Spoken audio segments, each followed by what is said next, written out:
Bonjour et bienvenue dans Mind on Mic, le podcast santé mentale qui dit tout haut ce que l'on pense tout bas. Alors pour ce premier épisode, on est 3 au micro, Ninon, Noémie et moi, Nathan. Et on avait envie de commencer avec un concept assez simple, donc des témoignages et des questions et nos réflexions autour. Donc le but c'est de partager nos expériences, nos points de vue sur ces sujets de mental qui nous touchent. Et donc installez-vous et on se lance dans ce premier échange. Pour ceux qui écoutent en podcast, du coup, Ninon c'est moi, c'est ma voix, voilà, je suis Ninon. Oui. Et Noémie, vas-y. Moi c'est Noémie, voilà, c'est ma voix. Et moi c'est Nathan, je pense que c'est assez reconnaissable. Je serai le seul garçon dans ce podcast. Voilà. Je commence ? Ouais, allez. Ninon. Donc moi j'ai commencé avec un témoignage que j'ai beaucoup vu sur internet. Franchement, j'ai jamais compris cette idée que les années d'études sont censées être la meilleure période de ta vie. Pour beaucoup, c'est surtout une période de stress, de galère financière, de solitude parfois et d'incertitude constante sur l'avenir. Quand on ne se sent pas épanoui, on culpabilise en se disant qu'on est censé profiter, comme si on passait à côté de quelque chose. Ce genre de discours crée une pression malsaine alors qu'on vit tous cette période différemment. Est-ce que d'autres ressentent ça aussi ou au contraire, vous avez vraiment kiffé vos années étudiantes ? Qu'est-ce que vous en pensez ? Moi je pense que ce genre d'année étudiante, ça dépend des gens. Déjà premièrement, pas tout le monde est obligé d'avoir son prime de sa vie à la période des études. Je sais que c'est pas comparable, mais par exemple quand j'en parle avec mes parents, ils me disent du coup que eux, leurs années étudiantes c'était pas forcément les meilleures, mais que chaque période de sa vie a son lot de joie et de bonheur en fait. Parce que voilà, là, quand à notre époque maintenant, ce qu'on vit maintenant, c'est important parce qu'on crée des liens, on se construit avec notre entourage, mais après plus tard on va avoir une vie de famille, on aura sûrement pour les gens qui veulent des enfants, des enfants, et je pense que chaque étape de la vie a son lot de joie en fait. Et toi du coup, est-ce que tu kiffes tes années étudiantes ou tu préférais autre chose moi j'adore mes années étudiantes. Après je sais pas si on prend en compte du coup le lycée, mais on va dire que oui. Mais moi le lycée et les études franchement c'est super, mais je pense que plus tard, je regretterai pas ce que j'ai vécu en me disant c'était super, j'aimerais y retourner, parce que je sais que je vivrai des choses qui seront d'autant plus géniales. Ok. Et toi, Noémie ? Moi, je pense que notre vision sur tout ça, elle diffère selon le temps. C'est-à-dire que quand on est dedans, on a l'impression justement de pas profiter, d'être trop stressé. Mais quand je repense à mes années de lycée, quand j'étais dedans, justement, j'étais en mode je profite pas assez. J'avais pas vraiment ce sentiment de profiter. Mais quand j'y repense, je me dis, mais en fait, j'avais déjà moins de responsabilités que maintenant. Et en fait, j'ai profité de fou. Et je pense que là, même si on a l'impression qu'on profite pas, dans quelques années, vu qu'on aura encore plus de responsabilités, etc., on se dira qu'on avait beaucoup profité, quoi. C'est vrai qu'en plus, moi, je dis que chaque adulte que je croise me dit, ouais, t'es à la meilleure période de ta vie, machin. Je pense que c'est alors ça. que moi, je suis en mode... Mais je pense qu'en fait, ta vision, elle diffère avec le temps et que c'est pour ça qu'on nous met cette pression, parce que... Et je pense que c'est surtout au niveau des responsabilités. Ouais. En fait, c'est ça. C'est la pression que t'as constamment quand tu grandis, en fait. Là, il parle aussi de galère financière, de solitude et tout. C'est parce que aussi on le ressent moins parce que on vit chez nos parents et que du coup on n'a pas ce problème-là, tu vois. La galère financière, c'est pas une responsabilité que personne ne touche. Et pareil pour la solitude. J'ai quand même la chance d'être bien entourée. Après, je comprends le stress. C'est difficile à gérer aussi. Après, oui, il y a aussi une partie, je pense, de stress qu'on se met aussi un peu tout seul. Ouais. En tout cas, de mon point de vue, maintenant, je l'ai pas comme ma meilleure période. Je crois que j'ai préféré le lycée. Oui, mais justement, parce que peut-être que c'est passé et que je me dis, c'était pas. Je pense qu'avec du recul, en fait, c'est un peu de la nostalgie, en fait. Oui. Parce que après, il y a aussi cet idéal dans les films en mode les années étudiantes, tous les jeudis soirs, en soirée, et tout, alors que tu rentres des cours, t'es KO, tu rentres chez toi. C'est clair. Depuis le début de l'année, j'aimerais bien voir une soirée étudiante qu'on a faite. Et puis dans les films, on a tendance à voir, les films dans la vie du lycée, on a tendance à voir que la vie extérieure au lycée, oui, c'est vrai, en fait, généralement aux États-Unis, alors qu'aux États-Unis, on n'a pas du tout les mêmes emplois du temps. L'emploi du temps, il n'est pas du tout réparti pareil qu'en France, parce qu'aux États-Unis, on a cours généralement que le matin, et après, l'après-midi, c'est soit du sport, soit une activité extrascolaire. Donc forcément, ça biaise un peu notre vision de la jeunesse qu'on est censé vivre comme si c'était la chose que tout le monde vivait, alors que autour de nous, au final, quand on regarde bien, on vit tous la même galère, on va dire. Et moi, je pense aussi qu'il y a un temps d'adaptation. Parce que je me dis que peut-être l'année dernière, on a moins profité parce qu'on se connaissait moins. Ouais, aussi, peut-être. Ouais. Parce que là, vous voyez, avec la classe, on se connaît beaucoup mieux, on pourra faire peut-être plus de choses ensemble. Après, c'est que l'année se termine tôt pour nous. Donc, après, c'est pareil, dans le sens où on a aussi la chance d'avoir une promo en mode on a une petite promo, on n'est pas à la fac, c'est pas compliqué de se faire des amis. Enfin, c'est pas la même chose. Je pense que si t'arrives, même t'arrives dans une autre ville à la fac, tu connais personne, ça va être horrible quoi. C'est pas faux. Bah, du coup, qui veut continuer avec son sujet? Moi, hein, je me lance. Allez. Alors moi, du coup, j'avais une question qui était comment gérer une relation passée, donc avec un ou une ex, quand cette personne fait partie du même cercle d'amis. Et du coup, bah, je vous demande votre avis. Qu'est-ce que vous en pensez? Que moi, ça ne m'est jamais arrivé, donc je peux pas parler pour moi. Mais en vrai, je l'ai connu dans un groupe d'amis. Enfin, en fait, j'étais plus amie avec ces gens avant qu'ils se séparent, donc au final, ça m'a pas touché personnellement. Mais c'est vrai que, par exemple, quand on a un groupe d'amis où il y a quelqu'un en couple, nous, on se disait, putain, mais en fait, si ils se séparent, ça va être horrible, ça va faire la zizanie, quoi. Donc, franchement, je sais pas, ça va être hyper dur à gérer. J'avoue que là, comme ça, je sais pas à quoi en penser. Peut-être. En fait, ça dépend de comment on veut gérer cette rupture. Si pour la personne, c'est mieux d'avoir aucun contact, bah là, tu vas être obligé pendant une certaine période de t'éloigner de tes amis, j'imagine. Oui. Mais si de toute façon, si tes amis, ils t'en voudront pas. Si par contre, t'as pas de soucis. Enfin, si tu veux, on va dire, garder ce groupe d'amis tous ensemble avec l'ex en question, bah t'es obligé de t'adapter et d'apprendre à rester ami avec ton mec. Hein. Tu peux pas le détester et être ami avec lui, tu vois, c'est pas possible. C'est clair. Voilà. Moi, j'aurais tendance à poser une question aussi, c'est...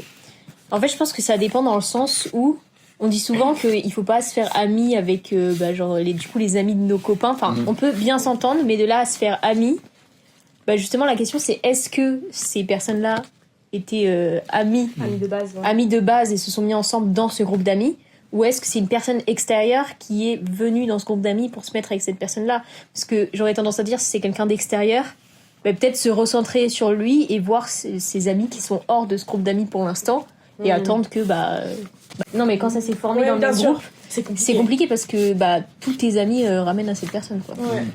C'est vrai que dans le cas où c'est le groupe d'amis à la base de ton ex, moi je sais que je me dis toujours à mes potes en mode de toujours garder une distance avec les amis de ton copain, parce que en fait c'est pas tes amis, c'est ses amis à lui. Et de toujours garder un peu ce truc en tête, et que si jamais vous êtes plus ensemble, c'est normal que eux ils préfèrent même pendant des embrouilles, ça permet de pas demander aux gens de prendre parti, sachant que c'est évident qu'ils vont prendre parti du coup de qui ils sont amis de base. Et toi du coup, Nathan? Moi je pense que il y a plein de paramètres qui entrent en jeu dans ces situations-là. Mais premièrement, du coup, je pense que si la personne ne fait pas partie du groupe de base, effectivement, ça va être... elle va un peu plus être mise à l'écart lors d'une rupture. Mais je pense que si la personne, ça fait longtemps qu'elle est là, c'est quand même possible qu'elle se soit fait des vrais amis dans les gens du groupe, même si c'était pas son groupe qui lui appartenait de base. Et je pense que du coup, faut pas non plus ne plus sortir avec cette personne, mais c'est normal que cette personne, naturellement, est censée s'éloigner, je pense. Du coup, la personne qui fait pas partie du groupe de base. Après, si les deux font partie du même groupe, originellement, enfin de base, je pense que il faut essayer de faire des sorties au début, quand c'est vraiment le début de la rupture, entre plus petits comités, du coup, mais quand même faire des sorties chacun de leur côté.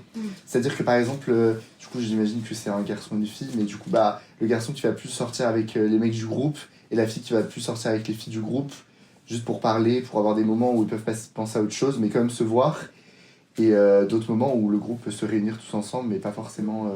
Et sans que ça soit caché, quoi. Voilà, c'est ça. Après, tu vois, il y a aussi ce truc de... Je pense que t'as un peu la FOMO, quoi.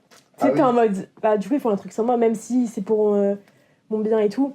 Donc, il faut essayer de placer en avant le fait que tu penses à toi et pas aux autres, quoi. Voilà, c'est ça qui est le plus dur, je pense. Après, il y a aussi les raisons de la rupture. Oui. Parce que ça, c'est compliqué pour cohabiter aussi. Si c'est une trahison, forcément, ça va être vraiment beaucoup plus délicat. Et c'est une trahison, je pense que c'est la personne qui a trahi qui est censée se mettre même au niveau du groupe d'amis, ils vont vouloir. C'est qu'il y a toujours des gens qui prennent parti alors que c'est un truc assez naturel. Si c'est une décision comme un accord, c'est beaucoup moins compliqué. Mais après, je pense que le mieux pour passer à autre chose, du coup, si on reprend vraiment la question de base... Vous savez, parce qu'on n'est pas très fort. La meilleure chose pour passer à autre chose le plus rapidement possible, c'est vraiment de faire en sorte de ne pas voir au maximum son ex. Parce que Ça va être compliqué au début, mais je pense qu'il faut essayer de trouver des nouvelles Ouais. petites routines où tu sors avec des gens de ton groupe, mais pas forcément tout le monde. Ou par exemple, la semaine, quand tu veux sortir avec ton groupe, tu sors que avec les gens, que avec par exemple un certain groupe, mais pas tout le monde. Et le week-end, tous ensemble. Mais dans ce cas-là, il y a un des deux qui vient pas et on essaie d'alterner. Je pense que c'est le mieux en fait. Sinon, même si c'est un accord commun, si vous continuez à vous voir, en fait, c'est pas une rupture, tu vois. Ce que je veux dire, c'est qu'il faut quand même un petit truc qui casse la routine ça. pour intégrer le fait que vous n'êtes plus ensemble et que c'est plus comme avant. Après, En vrai, je pense que ça dépend. Enfin, se voir tous les deux, oui, je trouve ça assez évident. Mais après, encore une fois, ça dépend tellement des gens, je pense. Mais se voir avec le groupe, pour moi, je trouve pas ça dérangeant si c'est vraiment comme un accord. Enfin, je veux dire, ça veut dire que tout le monde était d'accord pour dire que ça allait plus, que voilà, passer à autre chose. Et si vraiment il n'y a pas d'animosité des deux côtés, oui, pendant peut-être, 1 ou 2, 3 semaines, se voir. Voilà, se voir. Enfin, ne pas se voir. Ouais. Mais après, oui, à deux, peut-être, c'est bizarre. Mais je trouve que dans le groupe, si vraiment il n'y a pas d'animosité, tout ça, justement, refaire ça. Enfin, je me suis perdue dans ce que je refaire sa vie. Non, continuer à faire comme avant, comme si de rien n'était en soi, avec tout le groupe le plus vite possible, moi, ça me choque pas forcément. Moi non plus, mais en même temps, enfin, vis-à-vis de quand t'es extérieur à la situation, mais je pense que pour une personne qui s'est séparée de quelqu'un, t'as une rupture, t'as la rupture une semaine, 3 semaines après, tu la vois, la personne, t'es pas passé autre chose, mais tu lui fais la bise, tu lui dis bonjour, comme si c'était une simple connaissance, alors que de base, vous êtes plus que ça, après, vous étiez ensemble. Moi, j'estime que si c'est vraiment comme un accord, c'est que les deux personnes, elles ont décidé que ça allait plus. Et que des deux côtés, ça veut dire que t'es, entre guillemets, déjà un petit peu passé à autre chose. On dit pas qu'ils se parlent pas, qu'ils se fassent juste la bise. Mais peut-être juste... Moi, ça me choque pas.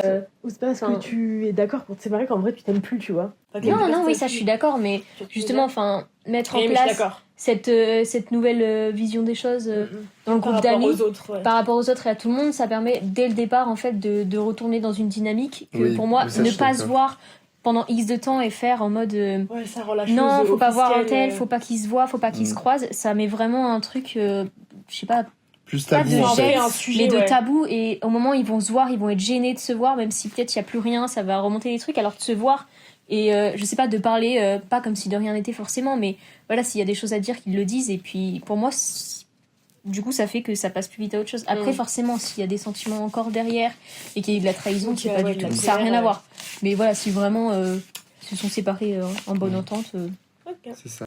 Après, plus important en tout cas, ça reste de communiquer entre vous et juste de se dire pour faciliter les choses comme ça dans un groupe, c'est de communiquer le plus possible, que ce soit lors de la discussion où ça va se finir ou peut-être après s'il y a besoin de plus de précision, on va dire, mais c'est communiquer pour pas qu'il y ait des situations gênantes qui arrivent et faire en sorte que l'harmonie du groupe et l'harmonie de votre amitié ça reste intact, quoi.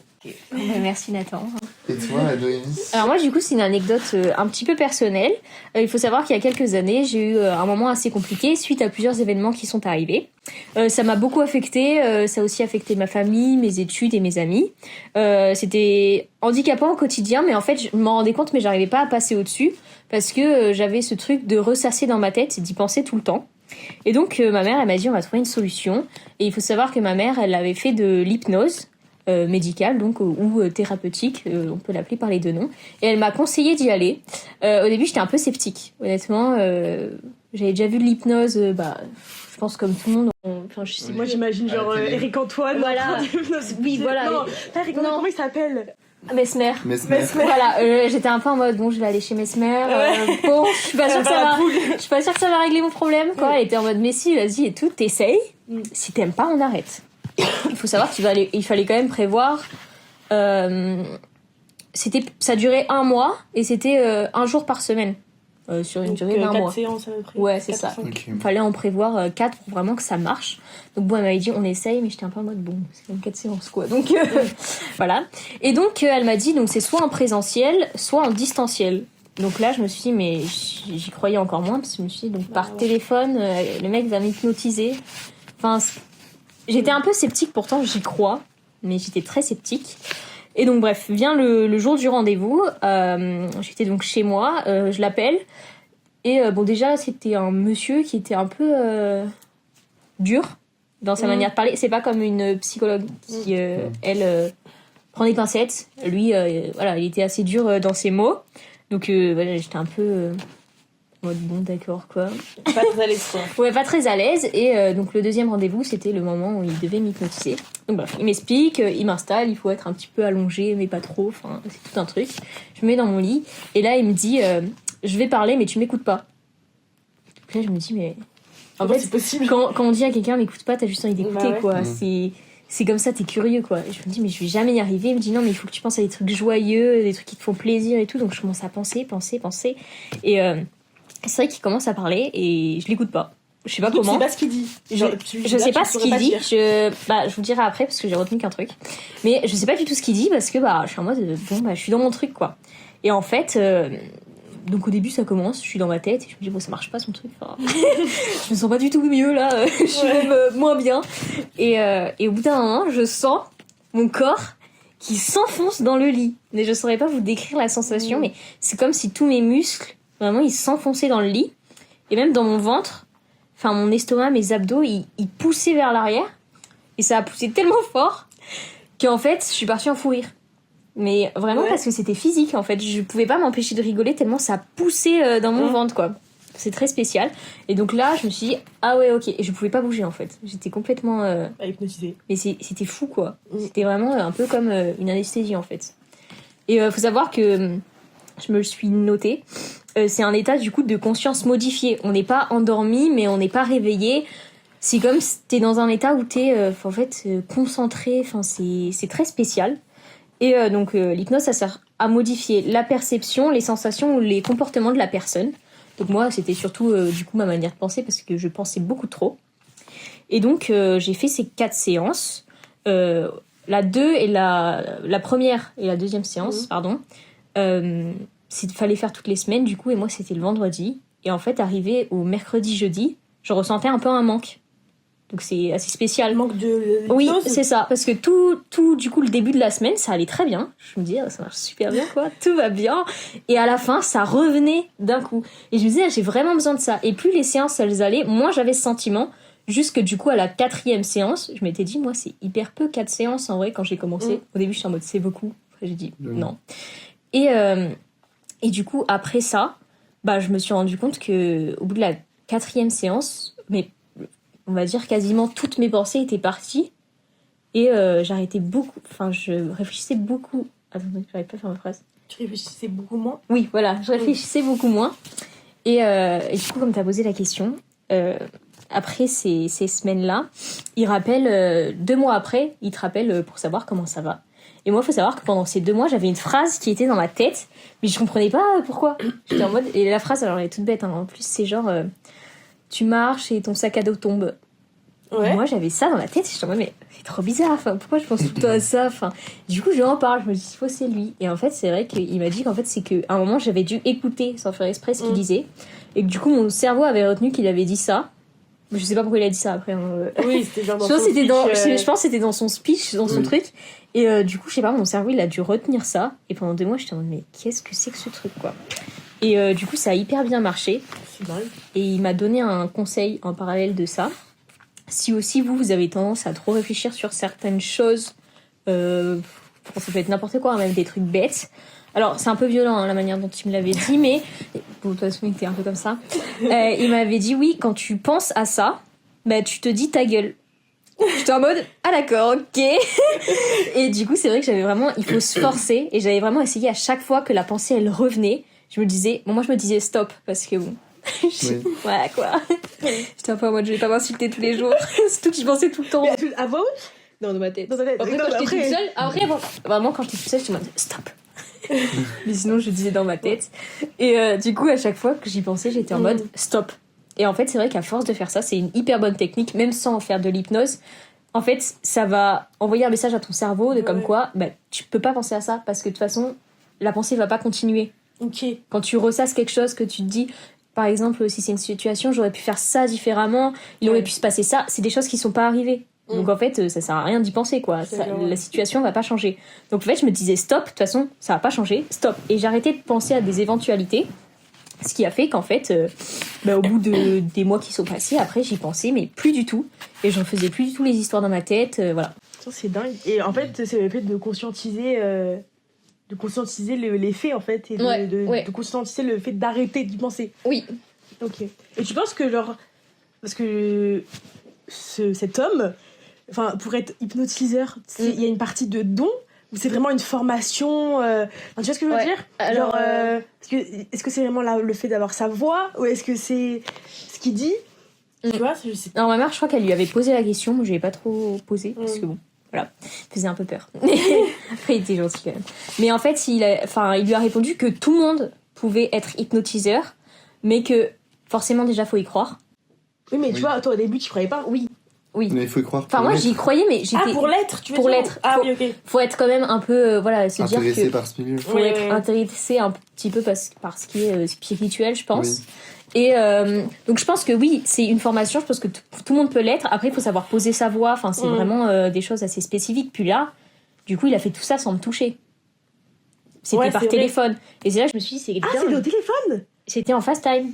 Putain, c'est dingue. C'est ça que je disais, parce que quand il m'a dit... Enfin, ma mère, elle m'a dit soit en présentiel, soit en distance. Je dis présentiel, moi, j'avais peur de perdre contrôle. Enfin, face à lui. D'être, je sais pas, dans le cabinet de quelqu'un, de ne pas pouvoir, tu vois, le fait de ne plus pouvoir bouger et tout, ça m'angoissait. Donc, je dis, en distanciel, puis en plus, pour l'emploi du temps, c'était plus pratique. Et en fait, c'était en FaceTime. Je posais mon téléphone comme ça. C'est dingue. Je me mettais là, comme ça, les jambes un peu allongées. Et juste, il parlait. Et à distance, ça me mettait dans un état. Et c'est là que je me suis dit, mais c'est vraiment que par la voix. Bah, c'est que par la voix, mais en même temps, non, parce qu'en vrai, la voix, c'est pas la même quand t'es. Genre, tu vois, t'entends pas les vibrations. Non, je pense, c'est ça. Mais je pense que c'est la manière de parler. Je pense que ça fait une espèce de. Comme une mélodie, en fait. Tu vois, parce que j'entendais sa voix, mais j'étais incapable de dire ce qu'il disait, parce que j'essayais de pas écouter en même temps. Mais ça faisait vraiment comme une mélodie, en fait. Et ça t'angoissait pas, du coup, le fait que. Tu vois, comme tu dis, tu te reposes dans ton canapé, t'avais plus trop le contrôle, alors qu'il y avait personne en face pour te. Tu vois, pour te ramener à la réalité. Ouais, voilà. Ouais. Ou est-ce que tu penses pas du tout à ça dans ce moment-là, t'es dans ton truc En fait, moi, j'étais trop contente que ça marche. Donc, du coup, au début, je me suis dit, parce que quand j'ai conscientisé que j'ai commencé à être enfoncée, je me suis dit, il faut pas que j'y pense, que je reste dans le truc, parce que je pense que ça m'est arrivé une fois où j'ai conscientisé et je suis complètement sortie du truc et en fait, je n'étais plus du tout bloquée, quoi. En fait, je pense que quand vraiment t'y penses trop, ça marche pas. Et c'est pour ça aussi que je pense qu'il y a des gens qui sont pas forcément réceptifs. Parce que justement, ils veulent garder le contrôle sur eux. Ils gardent trop le contrôle et ça marche pas. Mais je pense que même les gens qui gardent le contrôle, je pense que selon l'hypnotiseur et peut-être en présentiel plus, c'est possible de faire quelque chose, hein, ça c'est sûr. Donc et du coup, genre en fait, ça t'a fait croire à l'hypnose, du coup. Ah oui, totalement. Donc, tu penses que en parallèle, hein. Du coup, est-ce que tu penses que Mesmer et tout ça, genre les stars qui font la poule sur scène, tu penses que c'est vrai? En vrai, je pense que ça dépend de certaines choses. Que c'est possible? Oui, pour moi c'est largement possible. Après, moi j'étais dans un état, comme je vous ai dit, j'étais consciente. Oui. Donc c'est un état semi-conscient. Donc en même temps, je me dis, il aurait pas pu. Après, il a pas essayé de me faire ça. C'est quoi? Mais je me dis que j'étais quand même consciente que j'étais en train de m'enfoncer, que j'ai explosé de rire, mais après, je ne pouvais pas m'empêcher d'exploser de rire. Genre, j'étais vraiment en mode la honte. Enfin, là, il doit me prendre pour la folle de service. Il réagissait comment, genre, il était en mode. Mais en fait, du coup, j'ai repris de moi, j'ai dit désolée, et il était en mode non, c'est normal. Ah, d'accord. Bon, je continue de rire, alors juste. Mais c'était vraiment, mais ça me prenait, mais comme si on me touchait en fait. J'étais en mode ok, mais du coup je pense que en soi oui, parce que ça j'ai pas pu le contrôler, mais après je me dis que en fait je sais pas, parce que c'est vrai qu'on voit des trucs à la télé quand même, ça me paraît gros, quoi. Mais c'est, enfin, il y a des chances, quoi. Je pense qu'il y a des chances. Peut-être avant les plateaux il doit y avoir un travail déjà d'hypnose en avance, possible pour faciliter, déjà, et pour peut-être faciliter le travail après, je sais pas. Maintenant, t'as des petites questions. Moi, justement, je trouve ça dingue parce que j'ai déjà entendu des gens qui s'étaient fait hypnotiser pour, par exemple, pour des addictions. Mais j'avais jamais entendu une expérience d'une personne qui se fait hypnotiser pour chasser des pensées un peu trop intrusives. Mais c'est important de le savoir, du coup, parce que moi, j'en ai jamais entendu parler. Je savais pas du tout. Enfin, moi, j'étais pas du tout au courant. Puis ma mère, elle m'avait fait voir une psychologue aussi. C'était très bien, mais c'est vrai que la psychologue, elle permet plus de dénouer un problème toi-même, donc de penser au problème, de le dénouer. Mais moi, en fait, le problème, il était déjà retourné dans tous les sens. Donc en fait, il n'y a plus rien à faire, il y a juste à l'accepter, quoi. Au bout d'un moment, quand c'est Oui, retourné, quand c'est vraiment t'es il bien est dénoué, accepté. t'as fait le travail, bah, il faut juste en fait l'oublier, enfin passer à autre chose, quoi. Ok. Et comme tu dis, il y a une amie à ma mère aussi qui était allée le voir pour, du coup, pour la cigarette. Et elle, Il pareil. fait aussi ces trucs. Oui. Et ouais, elle est spécialisée dans pas mal de choses. Et elle a complètement arrêté de fumer. Ça a marché, donc. Ouais, ça a marché. Oh, c'est fou. Après, il faut, je pense, aussi avoir de la volonté derrière. Parce Oui, que bien c'est sûr. pas. Oui, bien sûr, oui. C'est pas. Après, c'est. Oui, il faut avoir la volonté pour. Oui, voilà, c'est comme moi, enfin, je me disais stop à moi-même aussi, parce que parfois je continue à y penser, mais en me disant stop, je pense que c'est comme la cigarette, après tu dis non, tu vois, genre. Voilà, donc petit conseil. Allez voir les Si vous souhaitez hypnotiseurs. tester, hein, voilà. C'est dingue comme expérience, en vrai, ouais. Ouais, c'est super intéressant. Ouais. J'ai kiffé ton anecdote. Bah, merci, hein. Écoutez, ça peut servir. En tout cas, voilà, c'est la fin de ce premier épisode du coup de Minds on Mike. Merci d'être resté avec nous jusqu'au bout. Et on espère que cette discussion vous a parlé et peut-être fait réfléchir. Et donc pour le prochain épisode, ce sera au tour de Emeline, Victoria et moi encore de parler et de reprendre le micro et de nous partager nos expériences. À bientôt. Au À revoir. bientôt.